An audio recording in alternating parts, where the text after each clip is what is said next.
নমস্কাৰ প্ৰিয় বন্ধু বান্ধৱীসকল, কি খবৰ? সুপ্ৰভাত জনাইছোঁ। ৰাতিপুৱাই আজি ভিডিঅ'টো আৰম্ভ কৰিছোঁ, কাৰণ মই আজি ৰাতিপুৱাই ওলাই আহিছোঁ। এইটো ৰাস্তা চাওক, এইফালেও পানী সেইফালেও পানী, আৰু মাজতে মই মানুহজনী অভাৰ হৈছোঁ নাই আপোনালোকে ক'বচোন দেই।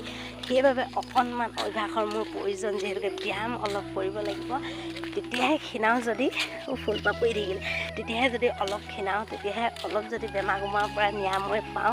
সেইবাবে আহিলোঁ, আৰু আজিৰ পৰা আহি টাৰ্গেট লৈছোঁ সদায় আহিম। ইমান ভাল লাগিছে, চেঁচা এটা পৰিৱেশ, নীৰৱতা, চৰাই চিৰিকটিয়ে চিঞৰ বাখৰ কৰি আছে। সঁচাকৈ এই পৰিৱেশটো মানে সঁচাকৈ যদি আহিলোঁহেঁতেন সদায় ল'ব পাৰিলোঁহেঁতেন, ব্যায়ামো অলপ কৰিব পাৰিলোঁহেঁতেন, দেহাটো অলপ সুস্থ থাকিলেহেঁতেন, হয় নাই কওক?